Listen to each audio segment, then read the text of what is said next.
వెళ్తాము, మనం తీసుకునే నిర్ణయాలను బట్టి, మనం జీవించే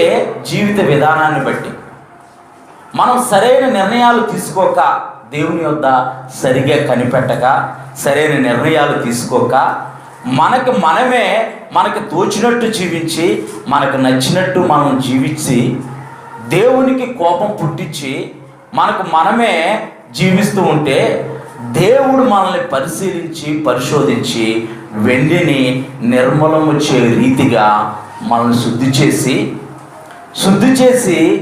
ఆయనతో పాటు సమృద్ధి గల జీవం అనుభవించడానికి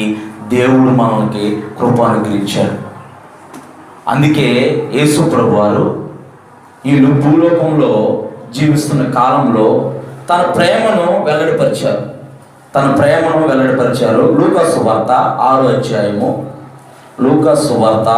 అధ్యాయము